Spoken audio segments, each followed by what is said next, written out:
Hello guys, ang reading na to ay para sa mga para sa mga Libra. Kung kayo ay Libra, para sa inyo ang reading na to guys. At ngayon ay October 5. Okay, para to sa inyo Libra. Ano man ang inyong ginagawa sa buhay, kung saan man kayong lugar nandoon, is para sa inyo ang reading na to. Okay, Libra? Para sa inyo ang reading na to. I need 2 messages para sa mga Libra. At umibo muna tayo ng pwesto sapagkat may paparating. Okay. Paparating yung anak ko guys, kaya nagligpit-ligpit ako ng kwarto. Okay, discovering truth. You stand in the light of truth. Okay, sa mga Libra, maaaring ilan sa inyo ay lumayo sa maraming tao o sa ibang mga tao para tuklasin ang anong alam ninyong tama sa buhay. Okay, umiba kayong landas, umiba kayo ng lalakaran o path ng buhay para sa ikakabuti ninyo. Okay, maaaring meron kayong sinakripisyo o may mga isinakripisyo sa buhay dahil alam ninyong mali yun. May mga pinangingilagan na kayong tao. Sapagkat alam ninyo na mapapasama kayo sa mga tao yun kapag kayo ay sumunod. Okay, Libra, this is for you.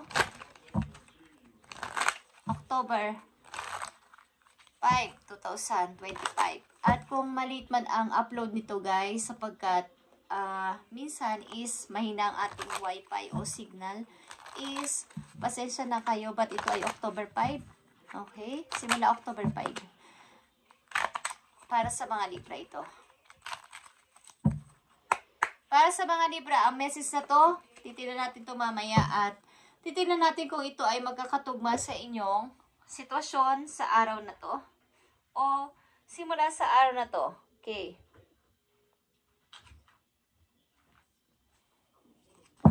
Titignan natin ang inyong mga kasalukuyang sitwasyon. I need 3 message for Libra. At pagpalain kayo ni God sa inyong mga ginagawa guys. Ano man ang inyong ginagawa sa buhay, kayo man ay nagtatrabaho o nasa bahay o nasa ibang lugar o nasa same ninyong country o city, is pagpalain kayo ni God sa inyong mga ginagawa sa buhay. At sitwasyon is sana ay maging okay. Okay. The Hermit is here, Libra. To ay Virgo energy, but nandito yung pag-iisip-isip para sa kinabukasan, para sa future ninyo. Tingnan natin ang mahalagang message for Libra. Andito ang unknown territory, Libra. Ito ay isang lugar na hindi ninyo inaasahan o hindi nyo pa alam kung ano mangyayari sa inyo doon. Ano ba ang kapalaran ko dito? But ito nga yung unang message sa inyo na discovering the truth. Ibig sabihin, umiba kayo ng landas sa nakakarami, umiba kayo ng path sa nakakarami because alam ninyong mali sila. At pumunta kayo sa lugar na pagamat hindi nyo alam ang mga kultura doon o ano man ang mangyayari sa inyo doon, but ito yung, dito kayo masaya. Ito yung magkakaroon kayo ng peace of mind. Okay? Libra, andito yung rejuvenating rain. Clear the past, heal the present. Kumbaga, gusto ninyong baguhin ang lahat-lahat galing sa past, mga taon-taon man yan o buwan o linggo, is gusto ninyong baguhin at magkaroon ng healing para sa inyong present. At ang inyong message guys, Blue Jay, ito ay intuition.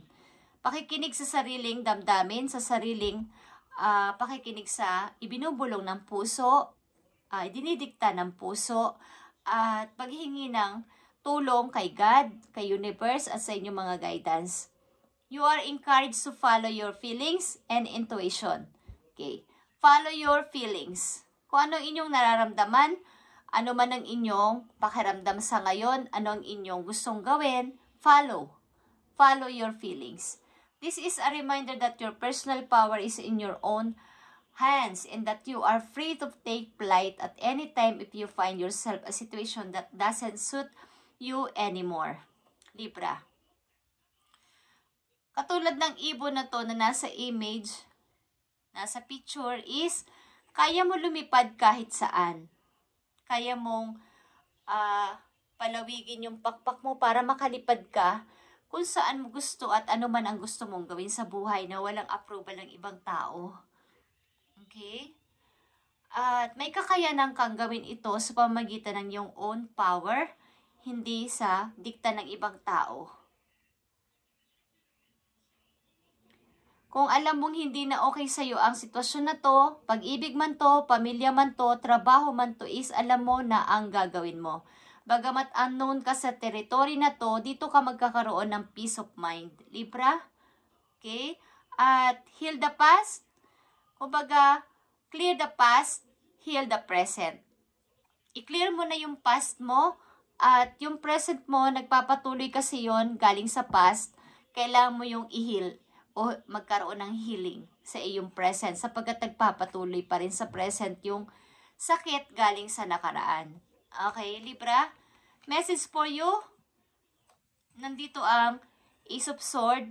Ito ay pagkakaroon ng clear na mind galing nga sa past para magkaroon na ng mabuting ayos-ayos ang lahat. Parang organized na lahat sa inyong present.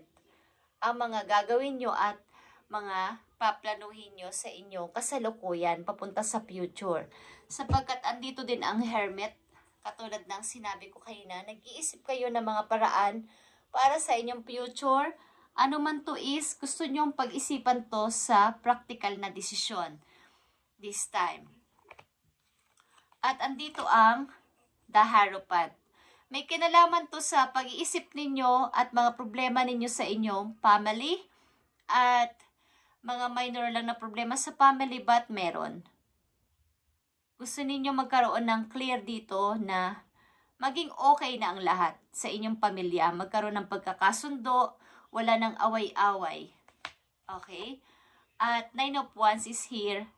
Yung pagiging isa ninyong tahimik na person at takot kung ano man ang inyong limitasyon at boundaries sa lahat ng bagay ay mula sa araw na to ay inyo nang lagyan ng kumbaga, dati binibigyan nyo ng boundaries o limitasyon ang sarili ninyo na magkaroon ng sariling desisyon at lumabas-labas, magkaroon ng sariling pagpapasya sa buhay. This time is matutong lumaban, matutong magsalita, matutong magplano, matutong gumawa ng aksyon sa sarili.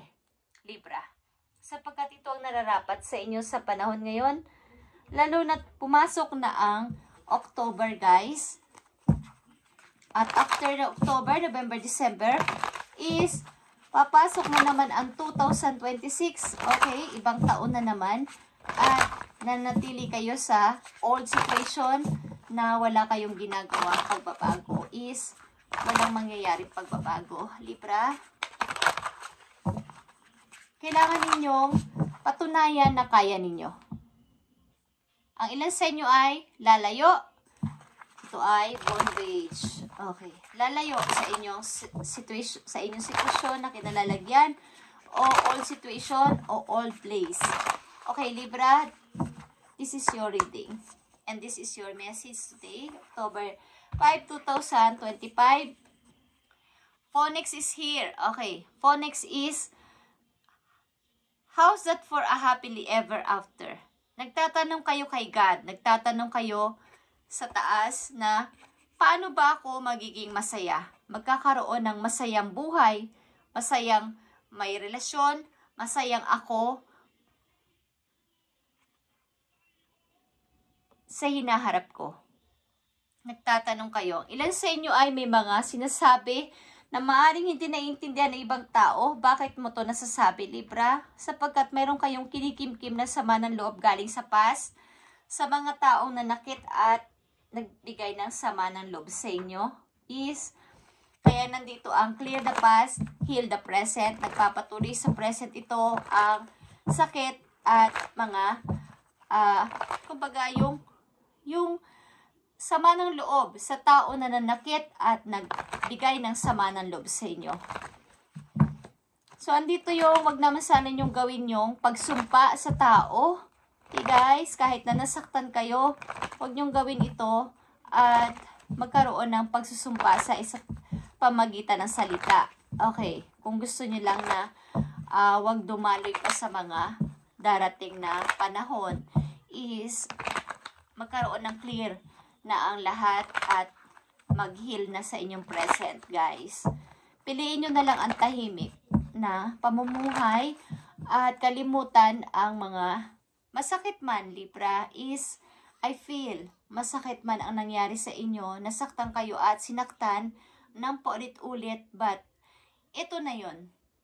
Ito ay pagsubok at pagbibigay sa inyo ng ito ay dahil binigyan kayo ng ganito, dahil kayo ay kaya nyo at kayo ay pinili bilang anak ni Lord, na may mga ganitong sitwasyon talaga sa buhay na kailangan nating magpatawad, magtiis, at magbigay ulit ng chance sa mga taong nagkamali sa atin. Bagamat mahirap ito sa una at nagpapatuloy pa rin sa inyong kasalukuyan. But darating at darating ang panahon, kaya nga may mga nagsasalita sa inyo, may nag-a-advise, at may nai-encounter kayo na mga tao at na kayo ay nakikinig o napapakinggan nyo, sapagkat ito ay message galing sa langit na hindi ka ganun kasama para magsumpa o salitaan ng masama ang isang taong nanakit sa'yo. Bagamat ito ay literal na masakit sa puso, ito ay nangyayari sa mga taong binibigyan ng wake-up call at tinatawag ni Lord, guys. Kaya nagkakaroon ng paghihirap ang isang tao sapagkat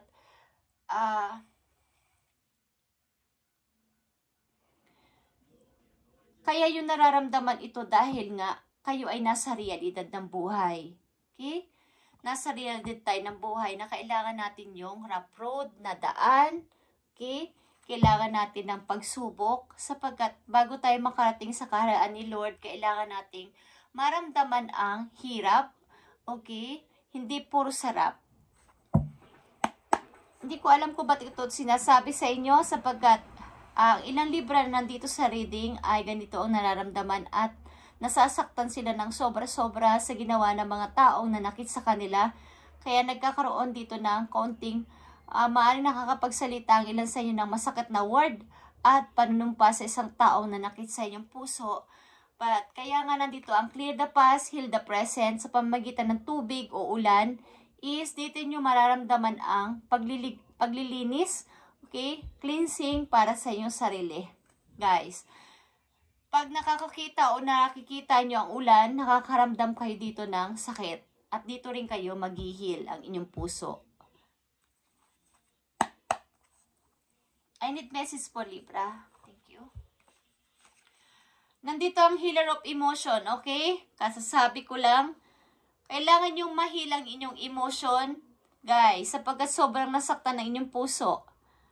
This is a time to follow your heart and feel the pain.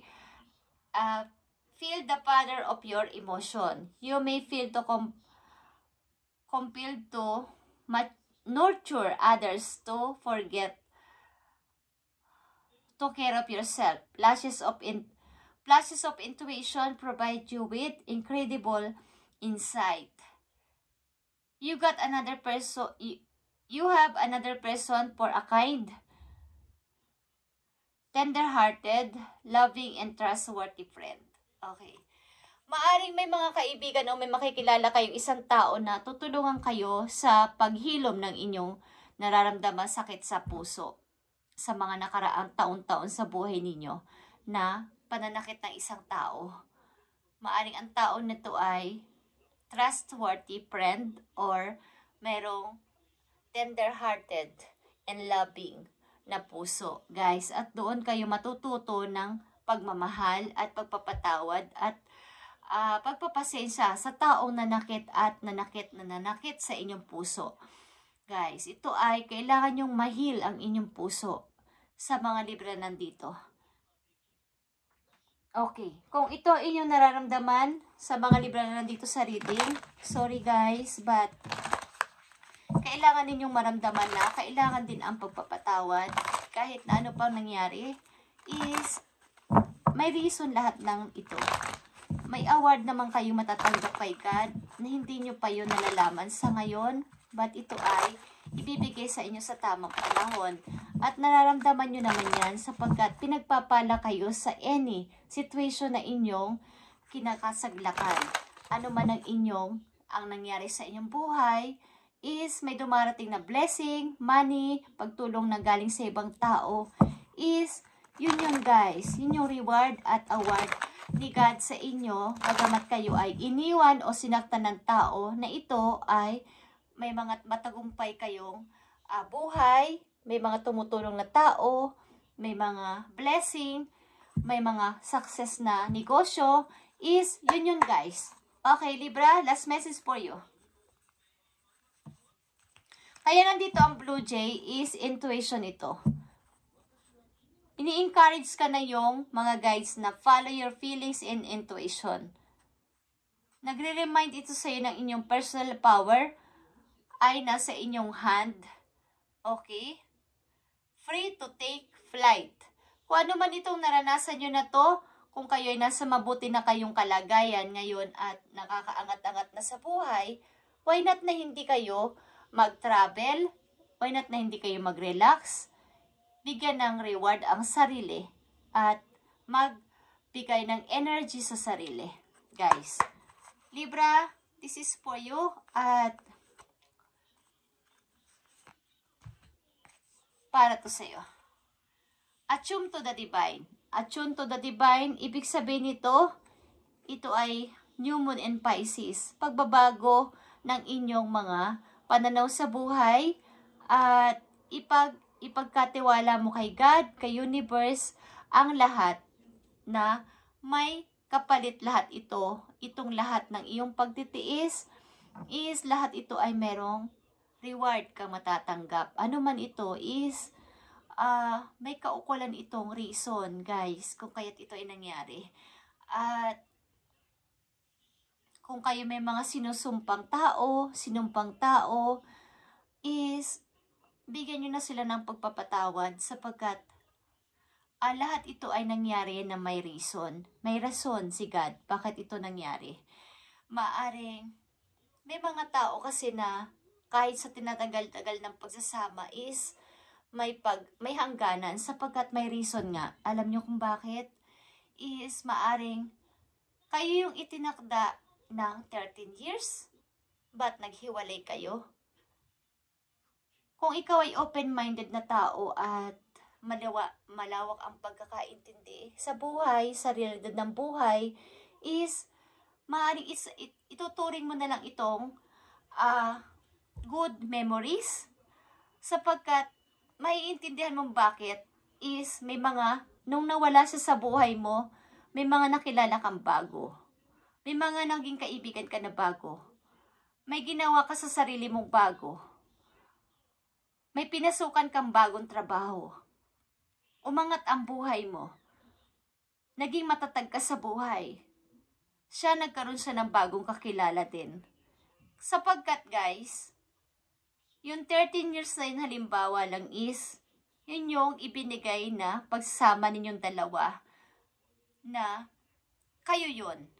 But, kaya nga may soulmate, may twin flame, is maaaring may dapat pa siyang makilala, may dapat ka ding makilala, may dapat ka pang makilala because kailangan ng mga taong yun ng gabay mo. May mission ka pa sa buhay to improve yourself na nawala siya sa buhay mo. Lahat yun ay may reason, guys. Okay? Kaya ko to nasasabi because may nakikita ko dito na may nagsusumpa sa isang tao dahil sa kanyang kasamaan at nangyari sa kanilang relasyon. So, just saying guys. So, kung ito ay nangyari at nangyayari sa inyo sa kasalukuyan is bawiin nyo ang mga sinabi nyo sa tao na to at palawakin ang isip. Clear the past, heal the present sapagkat ang ilan sa inyo ay hindi pa rin nag-heal sa present. Nagpapatuloy pa rin galing sa past at nagpapatuloy sa present.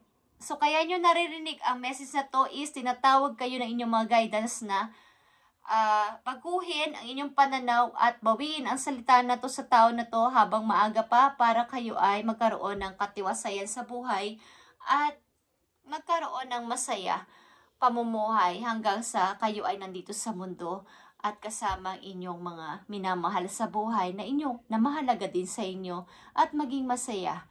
Sapagkat ang nangyari sa tao na yon, kung yun ay naging masaya man o hindi, is meron din siyang pagsisisi sa ginawa sa inyo. At meron din siyang guilt na ginawa sa inyo. At meron din siyang mga naranasan na hindi nyo alam na siya ay parang nagkaroon ng pagsisisi at panghihinayang din. Pagkat hindi nga natin alam ang nangyayari sa atin, mahiwaga ang buhay guys, at kailangan natin itong malaman sa ating sarili na ganito talaga. Okay? Kaya ko ito nasasabi because sa nakikita ko sa inyong reading. Thank you Libra and God bless sa inyo lahat guys. At kung marinig at makita nyo ang message na to at ito yung sitwasyon, kahit 1% sa reading na to at advice dito ay inyo sanang pakinggan, sapagkat kaya nyo to nakita at narinig ay para to sa inyo at magkaroon kayo ng awareness o aware sa nangyayari sa inyong buhay para sa payapang pamumuhay hanggang sa nandito tayo sa mundo. Thank you Libra and God bless.